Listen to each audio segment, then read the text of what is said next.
Meus amigos, minhas amigas, eu queria fazer uma pergunta para vocês logo de cara. Vocês não têm a sensação, nos últimos anos, de que a situação financeira está cada vez mais difícil? Pois é, parece que o salário não chega até o final do mês, as coisas estão cada vez mais caras, está cada vez mais difícil de se alcançar bens, né, materiais. Mas tem uma coisa, isso é para mim, para você que talvez seja uma pessoa como eu, uma pessoa normal, né? Eu acredito talvez você seja uma pessoa normal. Você não é um ministro do STF, nem um político famoso, então você é uma pessoa normal. Mas para o Xandão, a coisa tá uma maravilha nos últimos 3 anos. Tanto é que eles tiveram, ele e a esposa dele tiveram um aumento patrimonial de 270% nos últimos anos. Olha que maravilha que o país está. Olha como é fácil de você crescer. Em 5 anos você triplica o seu patrimônio, né? Constrói coisas, compra imóveis. Olha, tá fácil de ganhar dinheiro. Realmente eu devo ter algum problema que para mim tá bem difícil, mas pro Xandão e pra esposa dele tá uma maravilha. O Brasil está uma maravilha. É isso que eu vou mostrar aqui para vocês, pessoal.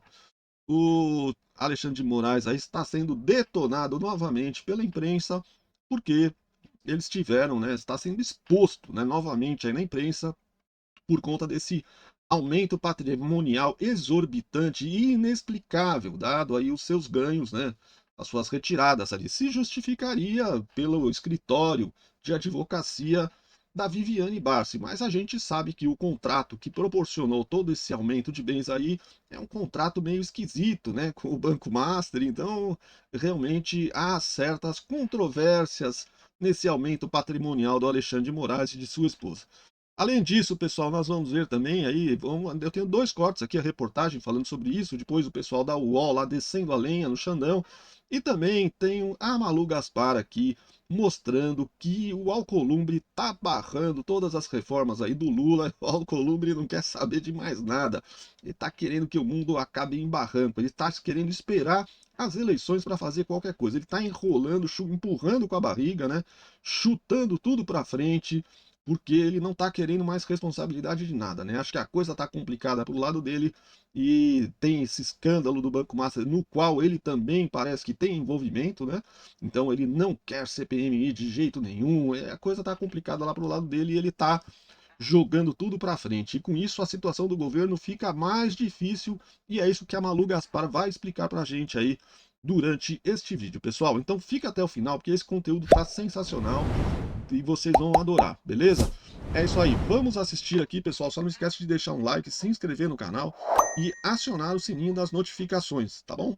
Então vamos lá, deixa um comentário também aí. Yuri, o ministro Alexandre de Moraes, do Supremo Tribunal Federal, e a esposa, a advogada Viviane Barsi de Moraes, triplicaram o patrimônio imobiliário da família em 5 anos. As informações são de reportagem do jornal Estado de São Paulo e está em destaque no site da CNN Brasil.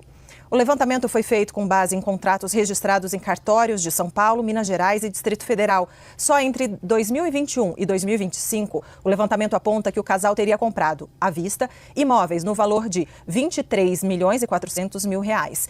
Em Brasília e São Paulo, ao todo, o casal teria 17 imóveis avaliados em um total de 31 milhões e 500 mil reais. O valor, conforme a reportagem, é 3 vezes superior aos 8,6 milhões registrados até 2017, quando o ministro assumiu uma cadeira no STF. A maior parte das compras de imóveis teria sido feita pela Lex Instituto de Estudos Jurídicos, sociedade de Viviane com os filhos do casal. A empresa não se manifestou até a publicação da reportagem. A CNN também entrou em contato com o gabinete de Moraes no STF com a esposa do ministro, mas ainda não teve retorno. Essa informação é relevantíssima, Fabiola. Todos os homens públicos deveriam ter, quando assumem postos, como postos de ministros, de presidente da República, ministros do Supremo, magistrados da Suprema Corte, deveriam ter a obrigação até de divulgar o seu patrimônio. Parlamentares no Brasil, quando se candidatam, deputados, senadores, precisam informar à Justiça Eleitoral qual é o patrimônio de que dispõe.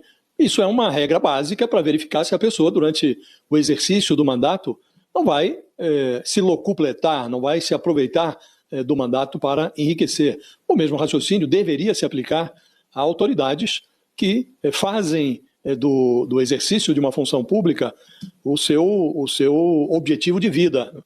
O patrimônio do Alexandre de Moraes faz dele uma pessoa rica, milionário. Este montante de essa transação, crescimento de quase 270% no patrimônio do ministro desde março de 2017, a posse de 17 imóveis avaliados em 31 milhões de reais, isso faz do ministro, da família do ministro, uma família de milionários, né? Isto não orna, Fabiola, com os vencimentos de um ministro da Suprema Corte. Obviamente, o ministro pode ter recebido herança, a atividade do escritório da mulher do ministro pode ter sido exuberantemente bem sucedida, afora aquele contrato milionário que a doutora Viviane Barsi, mulher do Alexandre de Moraes, firmou com o falecido Banco Master, 129 milhões de reais em 3 anos, o que daria um honorário de 3,6 milhões de reais por mês, honorário que foi efetivamente pago até a decretação da liquidação do Master pelo Banco Central. Esse mesmo êxito, esse mesmo sucesso pode ter se repetido com outros clientes. Agora, é notável que o escritório da família Moraes, comandado hoje pela doutora Viviane, não é propriamente o mais prestigiado ou o mais prestigioso escritório de advocacia do país. Esse contrato é um contrato fora de qualquer padrão de mercado, esse que foi firmado com o Master. Evidentemente, essa informação deixa em situação mais complicada o ministro Alexandre de Moraes. Seria recomendável, sim, que ele fizesse alguma manifestação sobre esse patrimônio tão exuberante, né? E é preciso notar, Fabíola, que nas últimas semanas o ministro se empenhou, ele rala para enquadrar servidores da Receita Federal, servidores do quadro próprio da Receita e terceirizados, que se envolveram num caso de vazamento de dados de autoridades, inclusive ministros do Supremo, a familiares dos ministros, a doutora Viviane entre eles. O Alexandre de Moraes abriu lá um novo filão naquele inquérito das fake news, que já fez aniversário de 7 anos, para investigar este caso do vazamento de dados de autoridades e de seus familiares. A investigação é absolutamente necessária, mas os ministros são vítimas neste caso e não suspeitos. Portanto, o caso não deveria estar sendo tramitado no Supremo, no âmbito do Supremo. Deveria estar na primeira instância. Mas está lá, de novo, o ministro Alexandre de Moraes se convertendo em juiz de uma causa que tem um interesse direto da família dele e dele próprio, né? Então, todos esses detalhes, Fabíola, dão a essa informação sobre o patrimônio do ministro um caráter de enorme interesse público. E vai ficando complicada a situação do ministro na medida em que ele reage com irascibilidade, com um certo rancor, cada vez que surge uma informação que demandaria uma explicação. Na semana passada mesmo, quando se divulgou que ele voou na companhia da sua mulher, a doutora Viviane, em aviões de uma empresa do Daniel Vorcaro, o ministro reagiu com muita, como disse, irascibilidade, disse que jamais viajou em aviões do Vorcaro. A notícia não dizia que ele viajara em aviões do Vorcaro, mas de uma empresa de Vorcaro. Então é sempre uma explicação torta para fatos que exigiriam algo mais crível, uma explicação mais crível. Agora, Fabíola, essa informação sobre o patrimônio do ministro é muito relevante, interessa ao público, e ele deveria analisar a hipótese, considerar a hipótese de prestar esclarecimentos. Aliás, a gente até pediu aqui a assessoria de Alexandre de Moraes, o espaço está aberto, inclusive, para manifestação a respeito disso. O jornal Estado de São Paulo, que publicou esse levantamento, disse que procurou tanto o Alexandre de Moraes quanto a esposa, o escritório de ambos, né? E nenhum dos dois quis responder. Estão sendo procurados desde o dia 27 de março a respeito disso. E é uma coisa que está agora circulando por todos os lados, né? Patrimônio de Alexandre de Moraes, da família, ter triplicado nesse período. Isso é normal, professor Schneider? Ele precisa explicar? Qual é a preocupação em relação a isso? Olha, todo agente público precisa ser transparente em relação às suas variações patrimoniais. Isso vale para deputados, para vereadores, para prefeitos, governadores, para o presidente da República, ministros e para ministros do Supremo.